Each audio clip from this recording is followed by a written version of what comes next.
athlete, not you. But who are you? Okay. Nobody. Who are you?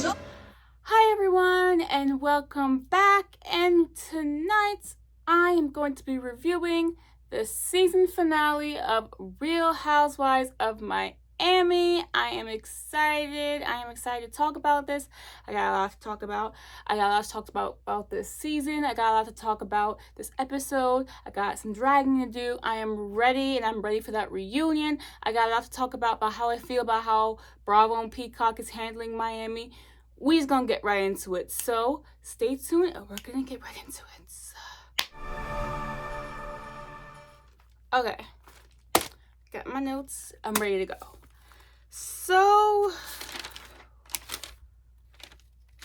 the episode kicks off with Adriana versus Larsa. This is like part 2. Adriana, girl, how is Larsa being evil? Like, I don't understand. You're saying, oh, you hit below the belt. Oh, you guys see, everybody, you see how evil she is? No, nobody in the table sees how evil she is, but we see how evil you are. Like, it's really, sorry guys, just want to tilt. Okay. Eesh. All right, my bad. But it's really, I forgot that this is the first scene, of the episode, because I really wanted to drag Adriana towards the middle, because I'm not really in the mood to drag right now, but I'm going to start. Adriana, it is very evident now that you are intimidated by Larsa.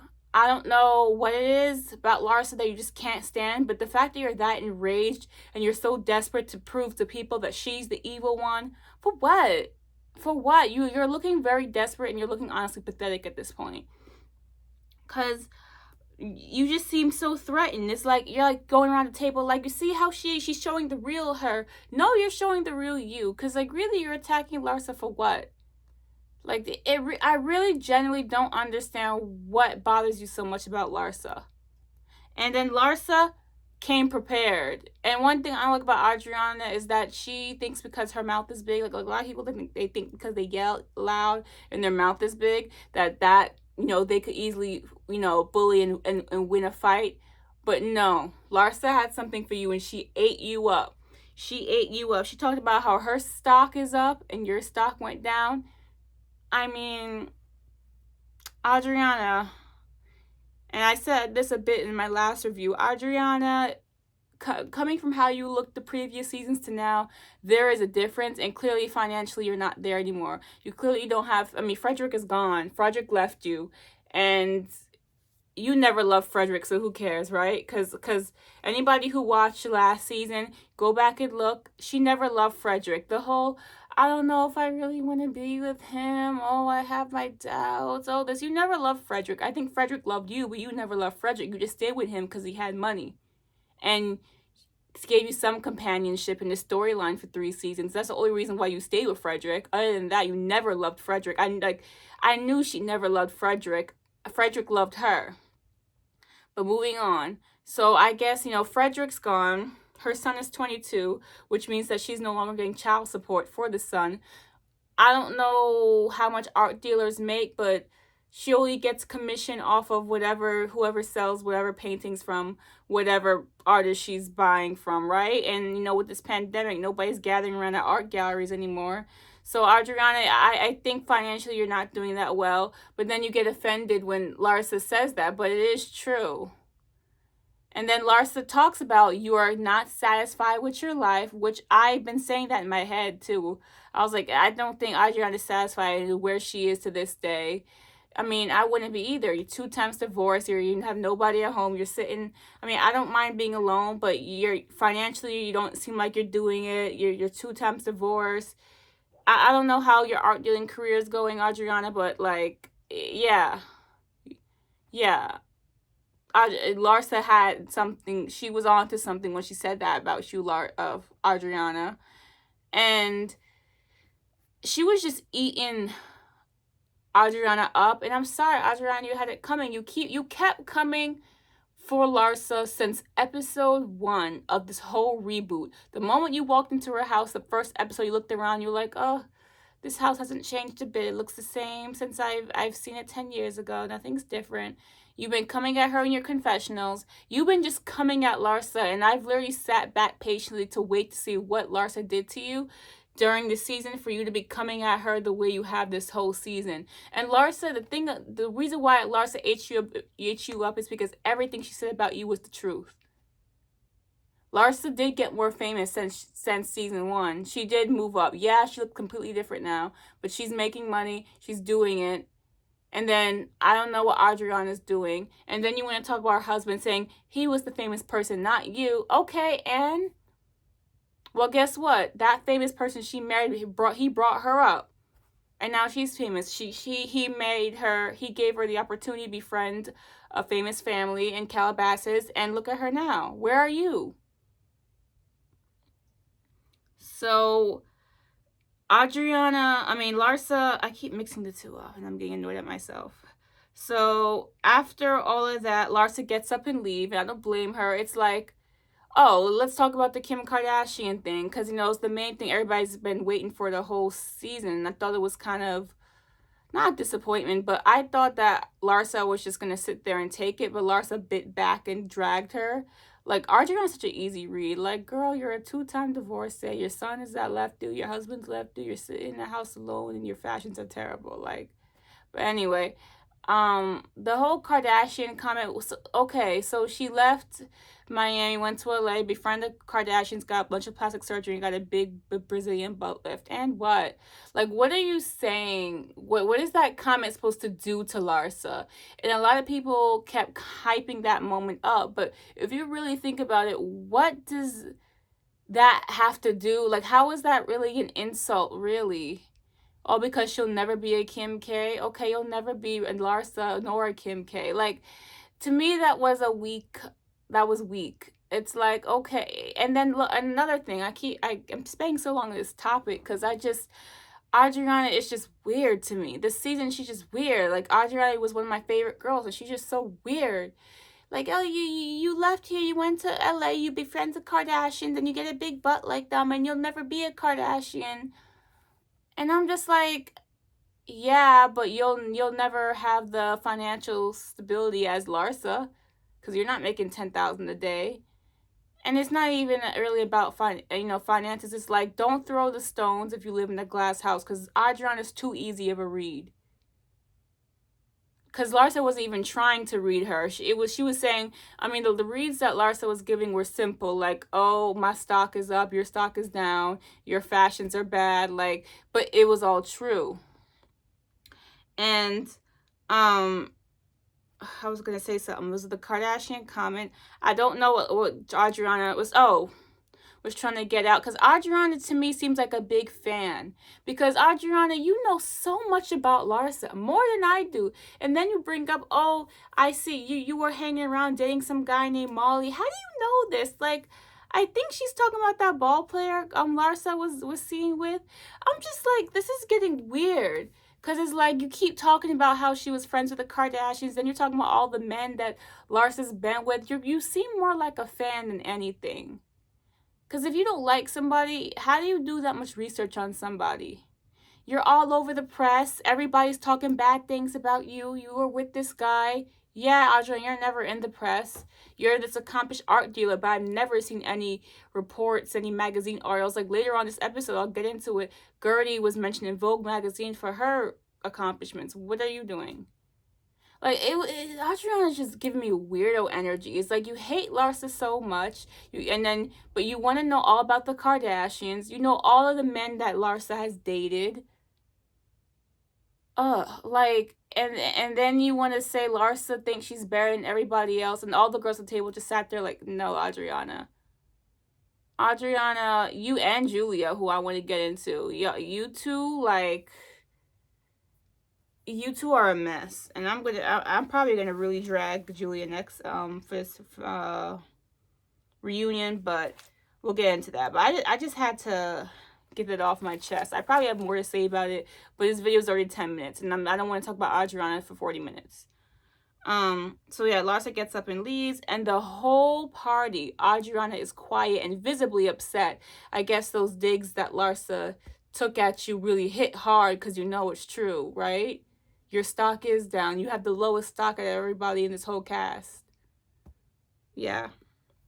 Anyway, Alexia's like, please don't do this at my wedding. And then the party starts. The party is cute. Cute little bachelorette. They add some strippers. This, that, whatever. Everybody gets drunk. Everybody's partying till 4 a.m. And then the next scene goes up. And the first thing Adriana does when she wakes up after sharing a bed with Julia is talk about how mean Larsa was. You were mean. You were very mean. Even the girls in the confessional said it too. They're like, they don't know why Adriana's acting like this. Like, going back to that first scene, Adriana, you were talking about how she asked like she got stuck up her ass and this, that, wherever. And I'm just like, you're being so nasty. And yeah, Larsa was being mean to you as well, but you started it. You like, even in that fight a couple weeks ago, you just got so enraged. As I was just sitting there, I'm like, why is she enraged like this? You can't say Larsa's so mean. You're upset at Larsa all because she said that you gave Julia a Xanax? So you're weird at this point. The girls have caviar in the background, going back to the next day. Larsa comes back. Again, Adriana, oh, she looks like Cousin It. Are you mad because you can't afford a wig or extensions that long? Because your hair and makeup hasn't been that good this season. Like, stop throwing the rocks. It's one thing, like, if you had the glam that all the other girls had and you called her Cousin It, but your glam doesn't even, it pales in comparison to the other girls. It's like, come on. Anyway, Alexia then stirs the pot once the Larsa sits down. Alexia's like, I hope, I'm still, what'd you say? I'm still, nervous about everything that happened last night. And then again, it starts another issue. So then Larsa confronts Julia. I am team Larsa this whole thing. And I'm going to get into Julia now. Hopefully it won't take me 10 minutes to get through Julia, because Julia not worth that much time anyway. I'm really like getting fed up with Julia. I'm over her and Adriana. This little thing they're having, this flirty thing. Julia, Larsa is right. It's like, Larsa hasn't done anything for you to dislike her. You dislike her now because Adriana doesn't like her. And this is what I don't get about Julia. Julia, you claim that you don't fool with Larsa because of this wedlock comment, even though you ended up backtracking. Yes, this is the scene. So you claim first you say that you don't like Larsa because of this wedlock comment that wasn't directed towards you, first of all. But you claim you don't like her because of that, and that hurt your feelings. But once again, how long ago did she say this comment? Like, if you really were bothered by that comment, you would have said it to her when she said it at the Hamptons. You didn't say anything. You waited weeks or days or whatever until Adriana started fighting with Larsa to bring that up. Like, you have no reason. It is one thing if you confronted Larsa at the Hamptons about the wedlock comment. You never did, because it wasn't that serious to you. Like, I hate that she's doing this. It's like, you literally sat there and kept smiling in Larsa's face the whole Hamptons trip. You never, ever, ever, ever mentioned, you offended me with this wedlock comment. Now you want to bring it up when Adriana's mad at Larsa. And I see that you and Adriana try to tag team Larsa in the previews for the reunion, but I'm going to get to that when that comes, because I'm really going to get into you guys next week for that.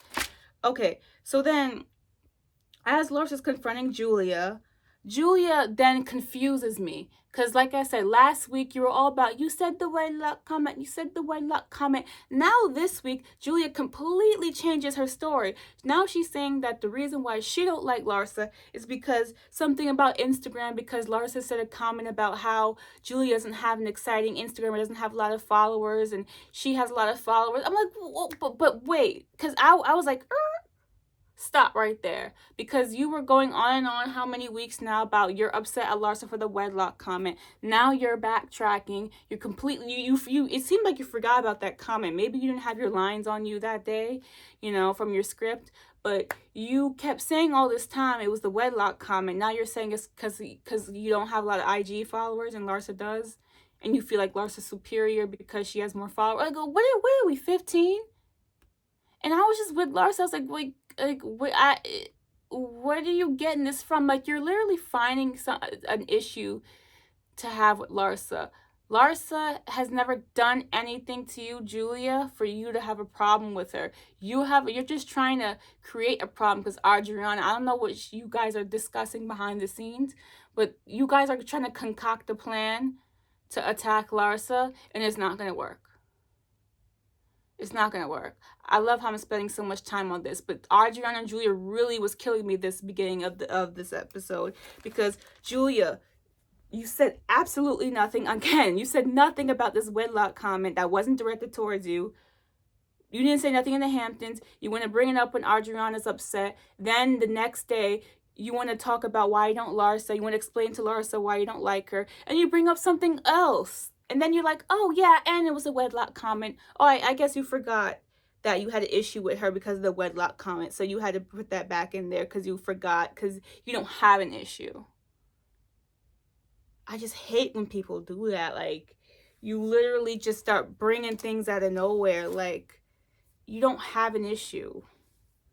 That whole Instagram thing just rubbed me the wrong way from Julia. I'm like, Julia, you're really picking fights with Larsa all because she said some comment about your Instagram is not entertaining? What? But then last week you want to say you don't like her because it was wedlock, and now you're saying this week is because of Instagram. What is it, Julia? What is it? And speak a complete sentence. I'm not talking about her accent. That's nothing to do with it. It's just like finish your thought. Is it, what is it? Is it this or is it that? Because it's like maybe you're so drunk you can't really keep a sentence, but figure it out. Oh, I know why you can't complete a thought. It's because you don't have a real issue. So you're just picking at whatever you could find. So Larsa drags Adriana again. I'm not really going to get into it. She drags her, and rightfully so. All right. Alexia and her fancy house. So you guys see when she opened up her cupboard, she kind of tapped it and it went up. And when you have a decked out penthouse like that, Alexia knows how to pick her husbands. She does. Her sons come in, they have a family dinner. Pretty much, what's his name, Todd hires a chef that made this very luxurious food, and they all sat down and had family dinner. To me, family dinner is somebody actually cooks, but when you got money like that, you don't cook. You just sit down, look pretty, and have people serve you food. I'm not mad at it. I'm just saying. Okay. So yeah, they have a dinner. They talk about Alexia's mom not doing well. We see Todd's family. We'll talk about more about Alexia's mom soon. All right, next, Lisa, Lenny. This finale was just a bunch of filler. Lisa, Lenny, they talk about having another baby. House is gorgeous. They drink some wine. Lenny wants to have another kid. Lisa is not sure. Trying to think if anything else happened. Yeah, so they talk about another baby. So I guess they're gonna do the IVF thing again. I hope she can carry her own kid. I'm not sure, but when it comes to Lisa, I just feel like at this point, like, I really hope next season, if they keep Lisa, she brings something to the table. I feel like Lisa has brought nothing. And this whole storyline about how Lenny and her were separated and they cheated and yada, yada, yada, that was like 6-7 years ago. Like, think about it, guys. The show was gone for 8 years. And the only thing that Lisa could bring to the table, the only compelling storyline Lisa brought to the show to put her back on the show, was to talk about her marriage issues with Lenny 6-7 years ago. And I saw on the reunion that she's going to be crying, I guess, about the situation with her and Lenny. I'm not gonna buy. I don't buy it because this was 6-7 years ago. Like I said, if their kid is 5 or 6, it's had to be 6-7, even 8 years ago at this point. Why do we care now if you already resolved it and had two kids? Like, just really let that marinate in your brain. Lisa, her storyline for a reboot of a show that was gone for 8 years is to bring up her marriage issues from 6-7 years ago. Nothing current. It just shows you that Lisa has nothing to bring. other than a lot of Botox and fillers. So hopefully next season, if she stays, which I would like to see her stay, she can bring something that is more relevant and to me makes more sense. I'm not gonna come on a reality show that's been gone for 8 years and talk about my marriage issues from years ago. Anyway. The scene now, let's get into something more interesting. Larsa.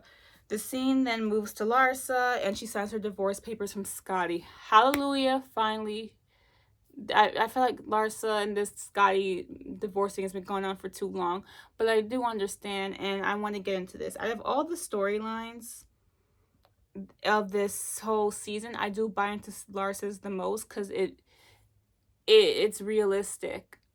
I don't care, how much you dislike the person. At the end of the day, you were with Scotty for decades. It's hard to let go. Like, it's hard to let go of a relationship that you're with for like a year or two. So I can imagine that it is a scary thing. You're severing that tie, and then the house is like the idea that like your kids had their first steps there. Your daughter chipped her tooth. Your son, who all those first moments, that first house you ever owned. It's tough. I really felt for Larsa because it's scary to move on, especially since it's been decades of all the memories, all the moments, and that's gone. But change is good, but change is scary, and letting go is hard. Like for anyone that's been in a relationship for a while, especially for years, and you have to sever that tie and move on. You spent years thinking about that person every day, talking to that person every day, sharing a bed. You've been, that person was your go-to person to text or call for everything, and now that's gone. That's a lot to get used to. So shout out to Larsa for that. I really bought that. Like, I really felt that. Nicole and Marisol talk and kind of patch things up on behalf of what Alexia's going through, and they reveal that Alexia's mom is going to hospice. When they said the word hospice, I was like, because those of you who don't know what hospice is, that's pretty much saying the doctors told you there's nothing else they can do. It's a wrap for you. You have, like, to be in hospice, that means you have 6 months or less to live. So I was like, eee! Like I was like, ooh, that's not an easy decision. Okay, and then the scene that moves to Gertie. Gertie reveals the wedding is postponed and that Alexia's mom died. That's terrible. They said she died of COVID, but she had a bunch of other conditions too. I mean, I'm not a doctor. I'm not trying to get into what she has, but from what it sounded like, she was really ill for a long time. So maybe COVID was just the icing on the cake. I don't know. But I feel bad. The girls all have a get together at Nicole's house for in memory of Alexia's mom.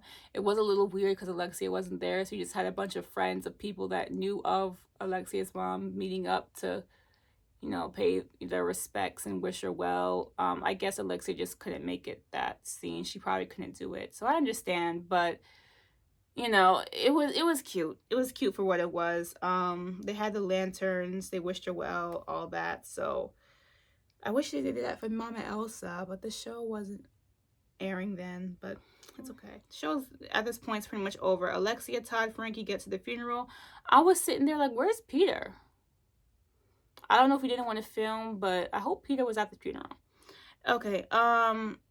Alexia argues with Todd over champagne glasses. Alexia's just stressed out, so Todd understood that. I'm happy he didn't argue too much back with her and just let her be because she's going through something really stressful. Her mom just died.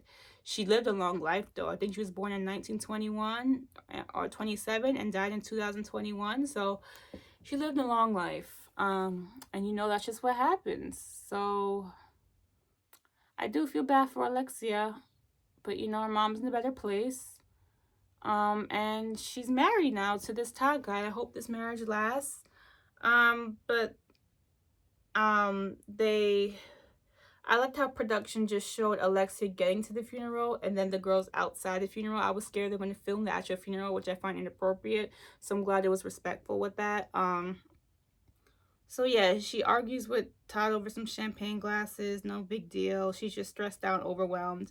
And then the scene flips to the girls meeting Alexia outside and wishing her well and giving her a hug. So that's pretty much it. And then it flips to 4 months later. Todd and Alexia meet up with their family, and then Todd reveals that, what was it, 5 weeks later, his grandpa died, or his dad died. And sorry. And then they reveal that Todd and Alexia are going to elope in St. Bart's, which they ended up doing. So congratulations to them. I thought they got married in Paris, but whatever. So it shows Alexia getting married to Todd, but then Peter's domestic violence situation pops up soon after. So we'll get into that next week. Then it moves to Gertie, and they say that Gertie was listed as one of the best wedding planners or party planners in Vogue magazine. Congrats, Gertie. Nicole doesn't sell her home, but her and Anthony get engaged. So I'm very curious to see how that happened and how Nicole talks about that in the reunion. So excited to hear about that. Lisa thinking about a third kid. And Lisa, like I said, girl, I really want you to come next season and come with a more relevant storyline that's more of the current times and not something that was, that far in the past. Larsa, she's single and divorced and got herself a $15 million penthouse. So congratulations to Larsa on that. Stun on all them hoes, girl. Cause you got a hater named Adriana. And Adriana, girl, like, I don't hate you. I'm still trying to hold on to liking Adriana, but girl, you do better next season. Because I would like to see her back next season. And then, Julia. Julia, she's an empty nester, but she does visit her girls in Paris. And she moves a Martina to Miami Beach, and she buys a new farmhouse. Julia, you got a lot more going on for you than Adriana. You're married. I know you're an empty nester, but you have a wife. And Adriana doesn't. Adriana wants to pretend that she's bi-curious now because she sees it's working for you. I don't think she likes girls at all. I think she just likes to flirt and she likes guys. Nothing wrong with being bi-curious or not liking or just liking guys only. But I'm not buying anything from Adriana. Marisol, I love her. She was perfect this season. But overall, just to wrap it up because this video is very long. Overall, Real Housewives of Miami season 4 was good. It was really good. It was strong. A lot of filler episodes, but most of the filler episodes were entertaining. The drama wasn't too deep. Most of the drama was resolved by the end of the episode. Oh, I forgot to say Adriana did apologize to Larsa at Nicole's house for the memoriam of Alexia's mom, but I don't buy it. I don't think it was a sincere apology, especially since you see in the previews of the reunion that they're fighting again. But I thought production was great. The cast, I love this cast. I thought it was a great ensemble cast. I think everybody deserves to stay. The new girls, Gertie, Nicole, they could stay. Julia, Cause I don't know, cause I feel like if Julia's gonna keep trying to start up problems with Larsa, you might as well give Adriana mojito and make Julia a friend. But Julia actually is married. You can give Julia another season, but Julia needs to figure out what her place is. She doesn't have to be Miss Drama Starter like Adriana. She can be like the Marisol and just do her funny jokes and occasionally get into drama or none at all. But Julia, I don't know, you just turned me off this last episode. But I loved how everybody, friend of the show, main cast except Kiki, all got, tons of camera time, all got confessionals, all got storylines, all brought something. It wasn't just about the main cast and having the friends of the show just follow around the main cast. So I love that. I hope they keep on doing that. I really want Miami to be treated the same as all the other Housewives franchises. So next season, I want to see it be a full, 20 episode season. I want it to be a 3-part reunion next season. Even though 2 parts is fine for me. Once Bravo does the 3 and 4 parts, I'm like, okay, you're dragging it. But they should be treated the same. I'm hoping this season airs on Bravo, which I'm sure it will. I'm sure by the summertime this will be airing on Bravo, so the rest of the world gets to see this. But I enjoy this. I enjoy the girls. You can't have Real Housewives and do a franchise in all the major cities and forget Miami. You can't. So you have to have a Miami Housewives, just like you have to have a New York, you have to have Atlanta, you have to have some city in California. So let's keep Miami, let's keep it going. They have a great cast, they have a great set of girls, all different, all diverse, and they all bring something different. So that's the end of my review. I really enjoyed filming this, and see you guys at the reunion. Bye.